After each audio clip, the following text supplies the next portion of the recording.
going live.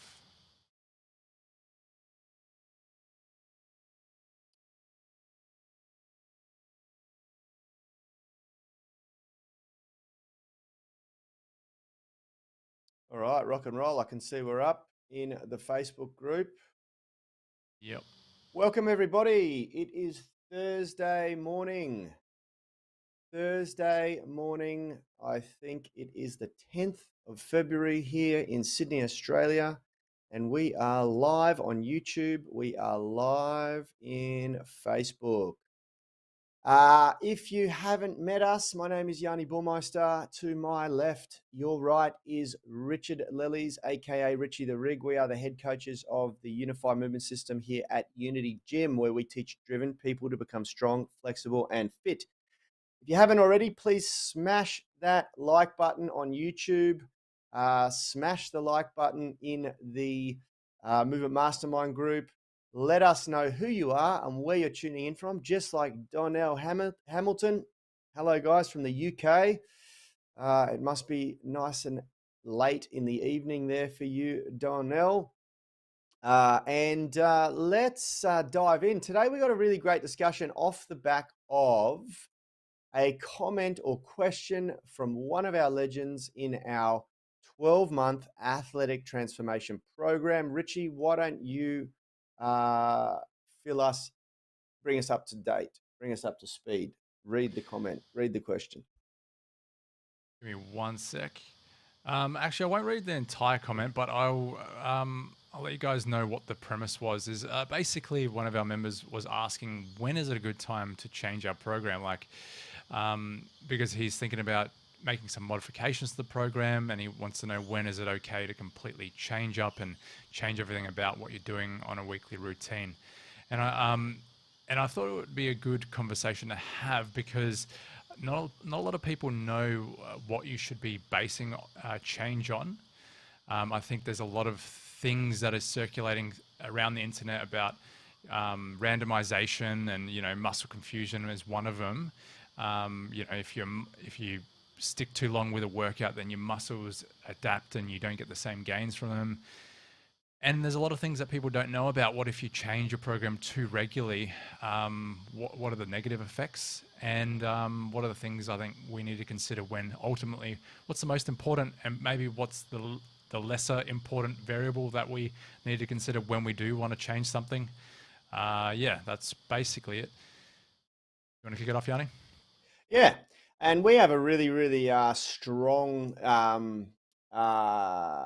belief around this, and it is quite to put it really simply. We start by drawing a line in the sand, and this is where a lot of people fail. We draw a line in the sand and make a very clear.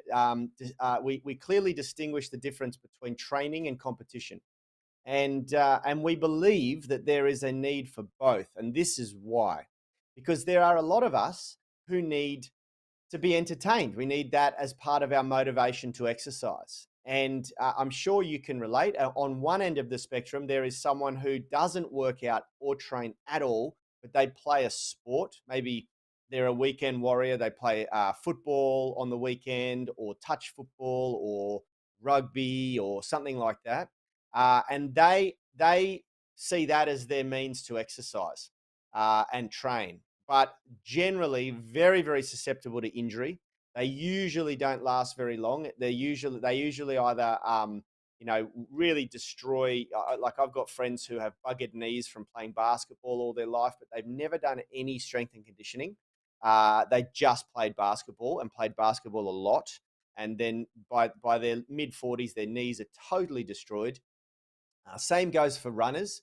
I have friends who have played soccer or football, depending on where you are in the world. Donnell will probably slap me in the face for calling it soccer because he's from the UK. So I've got friends who played football right up until their 40s, and yeah, same again, buggered knees, buggered areas of the body because they never did any strength and conditioning. They just played soccer or football, but then the same thing goes on the other end of the spectrum, where you've just got the guys or girls who go to the gym, and they go to the gym regularly and they train, but there's no real purpose behind their training. They don't do figure modeling or bodybuilding. They don't do powerlifting. They don't compete. They don't do CrossFit. They don't compete in CrossFit. They just go to the gym to train because they want to look good, and they like the idea of maintaining some strength and maybe flexibility. Very rarely do I see someone in the gym who trains strength and flexibility evenly, and very rarely do I see someone who trains strength, flexibility, and fitness evenly to create a balance between all of those skill attributes.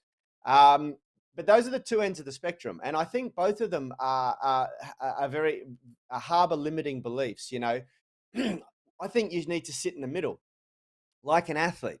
An athlete competes in their sport, but they spend a lot of time in the gym doing strength and conditioning to raise their load capacity so that when they run out onto the field or onto the court or whatever your discipline or sporting discipline is, however you compete, their body is prepared properly.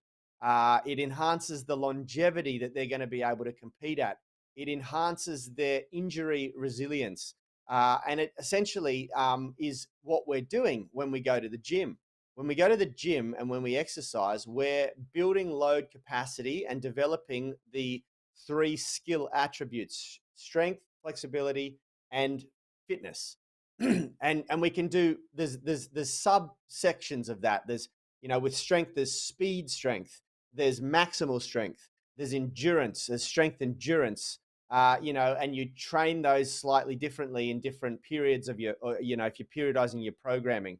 If you're in a sport or competing in a sport that needs explosive speed, then you'll generally err on the side of developing speed strength in the gym. If you are a power lifter competing in powerlifting, then it'll be very much towards maximal strength because you only ever have to do one rep in competition. Same with Olympic lifting. If you are an endurance athlete, then you won't do much maximal strength, and you'll generally tailor your workouts and programming around strength endurance. But you still need to strengthen and condition your body. You still need to raise your load capacity. But on the other hand, unless you're an athlete, that can become a little bit boring and monotonous from time to time. And so we also encourage at Unity Gym that people find a way to demonstrate their strength. You want to find a way to compete, because at the end of the day, it's not very rewarding and motivating to train gym for gym. You train at the gym for what you do outside of the gym. I don't have a 310-pound bench press because I compete at powerlifting. I have a 310-pound bench press because it carries over to what I like to do outside of the gym. And for my calisthenics, I like to be able to do press to handstands and things like that and show off and demonstrate my skill in that way. I don't play much sport anymore. I used to box. I used to play football. And I don't really do that much anymore. I just don't have the time. I'm a very competitive person, and when I do something, I'm all in. I'm all or nothing. And I've got kids now, so doesn't mean to say that I won't ever do it again. But nowadays I use calisthenics as a means to demonstrate my strength and my skill and my flexibility. And I think it's very important to do so. And it brings us back to the question, when's it a good time to completely change up your training? Well, I would argue never, because it really depends on what you're training for. And if you're just training to maintain strength, flexibility, and fitness to create this foundation that you can deploy into anything you do outside of the gym, then the training doesn't need to change. In fact, of course, your program needs to be periodized. You shouldn't be doing the same loading variables day in, day out, that you'll plateau very quickly. But as far as the style of training goes, there's really only one way to develop strength and flexibility and fitness. Yep. That those methods have stood the test of time for hundreds of years because they work, because they produce the best results. And so if you find that you're getting bored with your training, I would say don't get look at the training as the thing that needs to change. Look at what you're doing outside of the gym to find a way to demonstrate the skill attributes that you're developing inside the gym, outside of the gym. Shout out to Ricky Webster from Birmingham, Alabama, saying hello.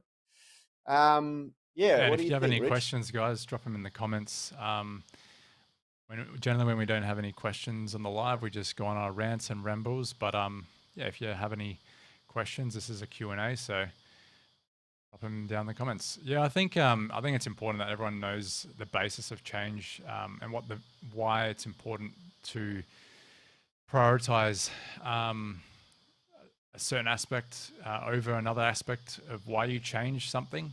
I think when it comes to training, people don't realize that it takes a lot longer to condition the body, the tissues in the body to the stimulus than they think. Muscles are quite quick responding. You know, you maximize muscle response in a few weeks. You know, 4 weeks. Um, but with other tissues like ligaments, tendons, the passive structures of our body, we have to sort of give them a little bit more time to catch up to the stimulus. Otherwise, we develop things like tendinopathy, which was our last conversation of golfer's elbow, abusive load. It's when you've changed the stimulus to something completely different and gone too hard into it, and then you change it again, and it's just like the body just doesn't know what to do. Well, Yeah, on a tissue standpoint, it just doesn't have that same repeated stimulus to adapt to. So you end up doing something that your body is unprepared for at too high of an intensity, because if you're gauging how hard the workouts are, you're generally trying to push yourself a little bit more every time. And, you know, it's only a matter of time before you choose an exercise at an intensity that you're not ready for before something happens, you know? yeah, So it's important to know that, if anything, we should be basing our time to change our program off of how quick our body responds to it. And yeah, generally, what the literature shows is 4 to 6 weeks is a very good time frame to have for a phase, for a program, before changing it. Of course, there are exceptions, like Yanni's super accumulation program that you do for 2 weeks, but that's very intense and it's only for a couple of weeks. And there's a good period of rest following that. So it factors in that recovery phase. And there's also times where you do longer than 6 weeks. You can do 8-week programs, you can do 12-week programs, depending on your training age. But like that, again, you're getting into a longer program phase, more time for the body to respond, to adapt. So this concept of changing shit too often is just going to lead you, I think, into a trap of injury. We've seen this with CrossFit. I'm going to say it.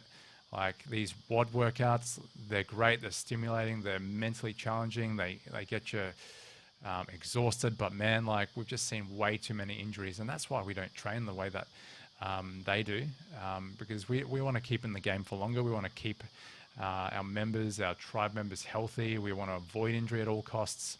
We want to do it in a smart way that is long term, so you can train well into your 80s, you know.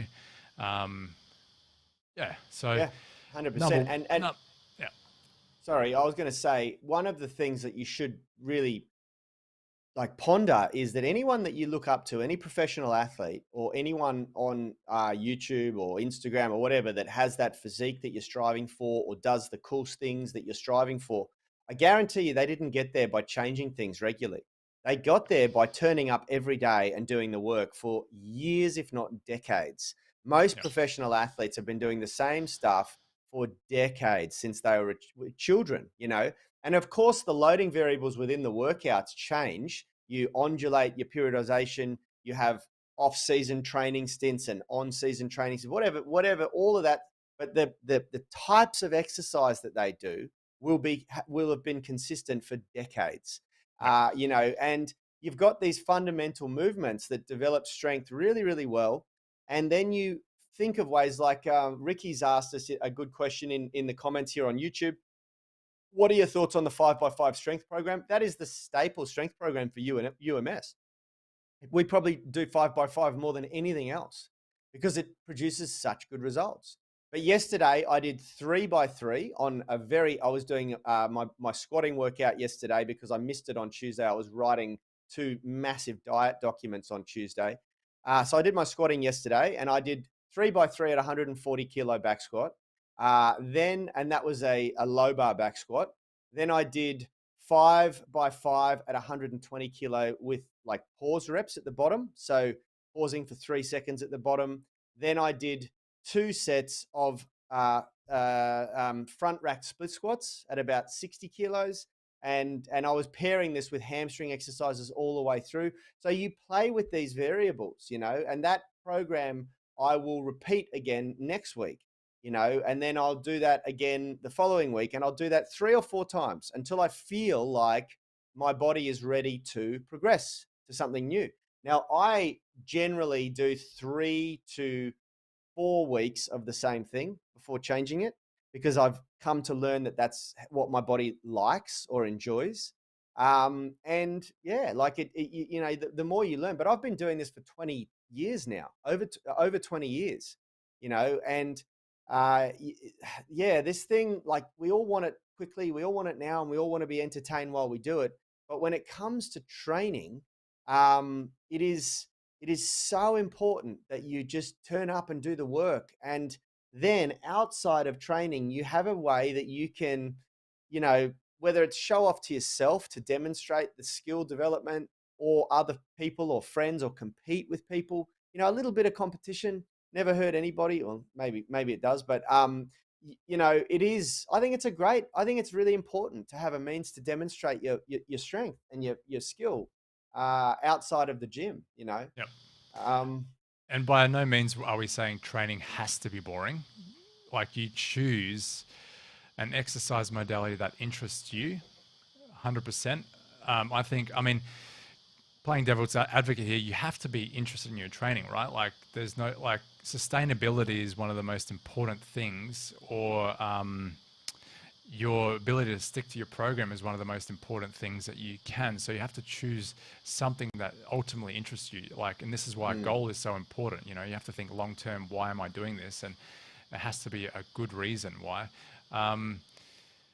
But at the same time, if you're understimulated by your program, if it's just so monotonous and you can't stick to it, then you need to reevaluate what you're doing and how you're doing things. Otherwise, yeah. level in terms of priority, like what I said before in the past, that's sort of like high priority. You want to be thinking about how your body can cope to the demands of your training routine, and then change based off of that. But then, like, lower down on the priorities, the list is like how stimulated you are by it, because ultimately, if you're that underwhelmed by what you're doing, then you might fall off the wagon, just like with diet, just like with any sort of new habit. So this conversation could go for a lot longer, guys, but we have to run off to our next group. Stick around for tomorrow's live stream, because we might touch on this topic again. Yep, sounds good. Let's go do some coaching. All right, See you guys, tomorrow, catch up. tribe.